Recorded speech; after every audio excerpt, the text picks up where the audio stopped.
अस्सलामु अलैकुम वरहमतुल्लाहि वबरकातुहू। उम्मीद है आप सब बखैर व आफ़ियत होंगे। मेरे प्यारे आका मुस्तफ़ा जान रहमत सल्लल्लाहु अलैहि वसल्लम इरशाद फरमाते हैं कि जो शख्स शरीफ होता है वो अपनी बीवी पर गालिब होने की कोशिश नहीं करता, बल्कि वो अपनी बीवी का अच्छे से ध्यान रखता है, उसके नाज नखरे उठाता है। और जो शख्स जलील होता है वो अपनी बीवी पर गालिब होने की कोशिश करता है। हुजूर फरमाते हैं तुम में सबसे बेहतर इंसान वो है जिसके मामलात अपनी बीवी के साथ अच्छे हों। लिहाजा बीवी को दबाना या उस पर गालिब होना ये कोई कमाल की बात नहीं है। हमने अपनी पिछली वीडियो में आपको बताया था शौहर के उन 10 हुकूक़ के बारे में जो हर बीवी पर अदा करना लाजिम व ज़रूरी है। अगर बीवी अपने शौहर के ये 10 हुकूक़ अदा नहीं करती है तो वो सख्त गुनहगार होती है और मुस्तहक़ अज़ाब नार होती है। अगर अभी तक वो वीडियो आपने नहीं देखी है तो नीचे डिस्क्रिप्शन में उस वीडियो का लिंक मौजूद है, जाकर के देख लीजिए। इंशाअल्लाह उससे आपको बहुत कुछ सीखने को मिलेगा। आज की इस वीडियो में हम आपको बताने जा रहे हैं बीवी के उन 10 हुकूक़ के बारे में जो हर शौहर के ऊपर अदा करना लाजिम और ज़रूरी है। अगर शौहर अपनी बीवी के ये 10 हुकूक़ अदा नहीं करेगा तो वो सख्त गुनाहगार होगा। कल क़यामत के दिन अल्लाह अज़्ज़ा वजल उसको जहन्नम का ईंधन बना देगा। लिहाजा वीडियो को ध्यान से देखिएगा। चैनल पर पहली बार आए हैं तो सब्सक्राइब करके घंटी ज़रूर दबा लीजिए। तो आइए बिला ताख़ीर वीडियो को शुरू करते हैं। देखें, बीवी का अपने शौहर पर पहला हक़ ये है कि उसकी दीनदारी की बुनियाद पर उससे निकाह किया जाए। यानी अगर किसी लड़की के आदात व अतवार, उसका अखलाक आपको पसंद आ जाए, उसकी दीनदारी आपको पसंद हो तो आप उससे निकाह कर लें। बल्कि याद रखें, मर्द को हकीकी सुकून तब मिलता है जब बीवी दीनदार होती है, पाक दामन होती है, शरीयत मुताहरा की पाबंद होती है। बल्कि हुजूर अकरम सल्लल्लाहु अलैहि वसल्लम ने एक बार नौजवानों को मुखातब करके इरशाद फरमाया कि ऐ नौजवानों, तुम में से जो शख्स भी निकाह करने की ताकत व वुसाअत रखता हो वो निकाह कर ले। पूछा गया, या रसूल अल्लाह सल्लल्लाहु अलैहि वसल्लम, हम किससे निकाह करें? यानी निकाह करने के लिए कैसी लड़की होनी चाहिए? क्योंकि निकाह करने से पहले अच्छी लड़की को तलाश करना ये अपने आप में एक बहुत बड़ा अहम मसला है। बाज़ लोग लड़की तलाश करने में बहुत ज़्यादा गलतियाँ कर जाते हैं जिसकी वजह से उनकी ज़िंदगियाँ तबाह हो जाती हैं। लिहाजा जिस लड़की से आप निकाह करना चाहते हैं पहले उसके बारे में अच्छी तरह छानबीन कर लें। सिर्फ कलर गोरा चिट्टा देखकर या ज़ाहिरी शक्ल सूरत खूबसूरती देख करके आप उससे शादी ना करें, बल्कि याद रखें कि जिस लड़की से आप निकाह करना चाहते हैं उसको सिर्फ आपकी बीवी नहीं बनना है, बल्कि आपके बच्चों की कल को माँ भी बनना है। आपकी नस्ल उससे चलेगी, आपका ख़ानदान उससे आबाद होगा, वो आपके बच्चों की तरबियत करेगी। क्योंकि माँ जो होती है वो अपने बच्चों के लिए पहला स्कूल, पहला मदरसा होती है। लिहाजा माँ के अंदर जैसी आदतें, जैसे अखलाक हो, उसके किरदार होंगे या जिस तरह से उसकी दीनदारी होगी वही असर उसके बच्चों पर भी आएगा।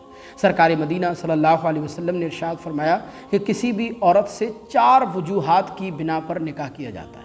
या तो उसके माल की बिना पर कि वो बड़ी मालदार है कि निकाह करने के साथ साथ माल भी आ जाएगा, लिहाजा उसके माल की बिना पर उससे निकाह किया जाता है। या किसी के आला हस्ब व नसब की बुनियाद पर उससे निकाह किया जाता है, या किसी के आला ख़ानदान की बिना पर उससे निकाह किया जाता है। और हुजूर फरमाते हैं चौथी वजह जो सबसे ख़ास वजह है निकाह करने की वो ये है कि किसी की दीनदारी की वजह से, उसके अखलाक की बुनियाद पर, उसके आदात व अतवार की बुनियाद पर उससे निकाह किया जाता है। मेरे आका इरशाद फरमाते हैं कि जो निकाह दीनदारी की वजह से किया जाए, आला अखलाक की बुनियाद पर जो निकाह किया जाए, अल्लाह तबारक व ताला उस शख्स की दुनियावी और उखरवी ज़िंदगी में बरकतें पैदा फरमा देता है। ऐसे निकाह में अल्लाह तबारक व ताला बेपनाह बरकतें डाल देता है जो दीनदारी की बुनियाद पर निकाह किया जाता है। तो बीवी का अपने शौहर पर पहला हक़ यह है कि उसकी दीनदारी की बुनियाद पर उससे निकाह किया जाए। बीवी का अपने शौहर पर दूसरा हक़ यह है कि बीवी का हक़ महर अदा किया जाए। देखिए, महर जो होता है वो औरत का हक़ होता है। महर के ज़रिए औरत की इज़्ज़त और शराफत और भी ज़्यादा बढ़ जाती है। यही वजह है कि निकाह के दौरान अगर महर का तज़किरा ना किया जाए तब भी वो बहर सूरत शौहर के ज़िम्मे वाजिब हो जाता है। बाज़ लोग महर अपनी बीवी से माफ़ करा लेते हैं, हालांकि माफ़ नहीं कराना चाहिए क्योंकि वो बीवी का हक़ होता है, लिहाजा उसको ज़रूर देना चाहिए। लेकिन माफ़ उसी सूरत में होगा कि जबकि बीवी अपनी रज़ामंदी से, अपनी खुशी से, बग़ैर किसी के दबाव में आकर अगर वो महर माफ़ करती है तो वो महर उसके माफ़ करने से माफ़ हो जाएगा।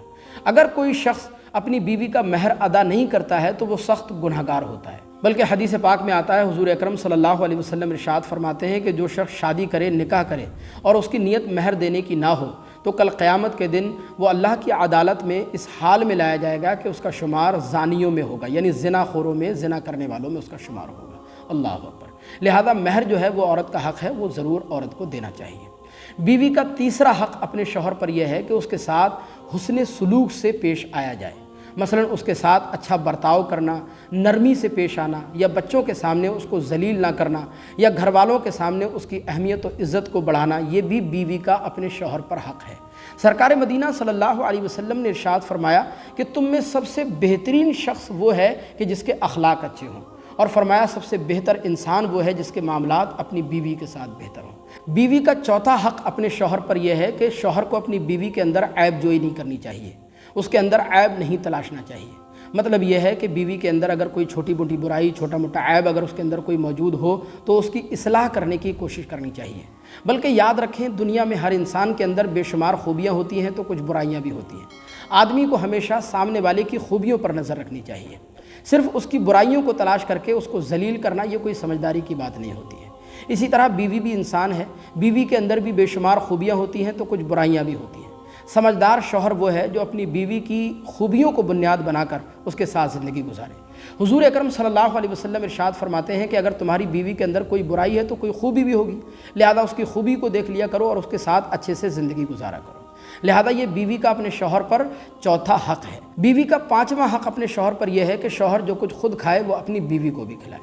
دیکھیں، آپ جانتے ہیں کہ ہر شخص کی اچھا کھانے پینے کی طلب ہوتی ہے، اسی طرح بیوی کے بھی اچھا کھانے پینے کی خواہش ہوتی ہے۔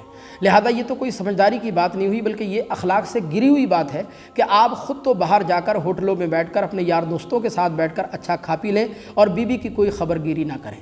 لہذا یہ انسانی شرافت کے خلاف ہے، بلکہ بہتر یہ ہے کہ جو کچھ خود آپ کھائیں وہی اپنی بیوی کو بھی کھلائیں۔ یہ بیوی کا آپ پر جو ہے پانچواں حق ہے۔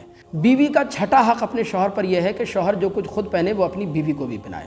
یعنی مطلب یہ ہے کہ جس مالیت کے کپڑے شوہر خود پہنتا ہے اسی مالیت کے کپڑے وہ اپنی بیوی کو بھی پہنائے۔ ایسا نہیں ہے کہ خود تو بہت اعلیٰ معیار کے کپڑے پہنے اور اپنی بیوی کے جذبات و احساسات کا خیال نہ رکھے، یہ اخلاق کے خلاف ہے۔ جس مالیت کے کپڑے آپ خود پہنتے ہیں اسی مالیت کے کپڑے اپنی بیوی کو بھی پہنانا چاہیے۔ یہ بیوی کا چھٹا حق ہے اپنے شوہر پر۔ بیوی کا ساتواں حق یہ ہے کہ بیوی کو بلا وجہ گھر سے نہ نکالا جائے۔ یعنی بیوی کو گھر سے نکالنا یا بلا وجہ اس کو ستانا، اس پر ظلم و زیادتی کرنا، یا گھر سے نکل جا، دفع ہو جا یہاں سے، اس طرح کے سخت الفاظ بولنا یہ کسی بھی صورت مناسب نہیں ہے۔ بلکہ بیوی کا یہ اپنے شوہر پر ساتواں حق ہے کہ بلا وجہ بغیر کسی شرعی مجبوری کے، شدید مجبوری کے بیوی کو طلاق بھی نہیں دینا چاہیے۔ ہاں، شریعت مطہرہ نے ایک راستہ رکھا ہے طلاق کا کہ اگر میاں بیوی میں کسی بھی صورت نہیں بن پا رہی ہے یا ان کا گزارا کرنا آپس میں ایک دوسرے کے ساتھ مشکل ہے اور کوئی بھی صورت نظر نہیں آ رہی، تو ایک طلاق کا راستہ رکھا گیا ہے کہ طلاق کے راستے کو اختیار کر کے وہ علیحدگی اختیار کر سکتے ہیں۔ اور بیوی کا اپنے شوہر پر آٹھواں حق یہ ہے کہ اس کے والدین سے اس کو ملنے سے نہ روکا جائے۔ یعنی شوہر کا اگر کسی وجہ سے اپنے سسرالیوں سے تعلقات اس کے خراب ہو چکے ہیں تو کم از کم اس کو اپنی بیوی کو اس کے والدین سے ملنے سے نہیں روکنا چاہیے۔ یہ بیوی کا آٹھواں حق ہے اپنے شوہر پر۔ اور بیوی کا نواں حق اپنے شوہر پر یہ ہے کہ بیوی کے والدین، اس کے رشتہ دار، اس کے عزیز و اقارب سے حسن سلوک سے، بھلائی سے، اچھائی سے جو ہے وہ پیش آیا جائے، کیونکہ اس کے رشتہ داروں کے ساتھ بھلائی سے پیش آنا، اس کے والدین کے ساتھ اچھائی سے پیش آنا یہ آپس میں محبت بڑھانے کا ایک خوبصورت ذریعہ ہے۔ اور بیوی کا 10واں حق اپنے شوہر پر یہ ہے کہ جب بیوی بیمار پڑ جائے تو اس کے علاج و معالجے میں، اس کی تیمارداری میں کسی بھی طریقے کی کوئی کسر باقی نہیں چھوڑنی چاہیے، کیونکہ آپ جانتے ہیں کہ بیوی اپنے گھر وار کو چھوڑ کر، اپنے ماں باپ کو چھوڑ کر، اپنے یار دوستوں کو، سہیلیوں کو، اپنے بھائی بہنوں کو چھوڑ کر کے آپ کی خاطر آتی ہے، آپ کا گھر آباد کرنے کے لیے۔ آپ کی نسل اس سے چلتی ہے، آپ کا خاندان اس سے آباد ہوتا ہے، آپ کی بستر کی خوبصورتی اس کے ذریعے ہوتی ہے، لہذا وہ اپنا سب کچھ قربان کر کے آپ کی خاطر آتی ہے۔ لہذا آپ کی یہ اولین ذمہ داری ہے کہ جب آپ کی بیوی بیمار ہو، کسی تکلیف میں مبتلا ہو تو اس کی آپ خاطرداری کریں، اس کی تیمارداری کریں اور اس کی دوا دارو کا، اس کے علاج و معالجے کا جو ہے خاص طور پر آپ خیال رکھیں۔ یہ آپ کی اولین ذمہ داری ہے۔ لہذا یہ 10 حقوق ہم نے بیوی کے آپ کے سامنے بیان کیے جو ہر شوہر کے ذمے ادا کرنا لازم و ضروری ہے۔ اگر کوئی شوہر اپنی بیوی کے یہ 10 حقوق ادا نہیں کرتا ہے تو وہ سخت گناہگار ہوتا ہے اور اس کے بدلے کل قیامت کے دن اللہ عز و جل اس کو جہنم کا ایندھن بنا دے گا۔ ویڈیو اگر آپ کو پسند آئی ہو تو اس کو آگے لازمی شیئر کیجیے گا، اور چینل پر پہلی بار آئے ہیں تو سبسکرائب کر کے گھنٹی ضرور دبا لیجیے گا۔ السلام علیکم ورحمۃ اللہ۔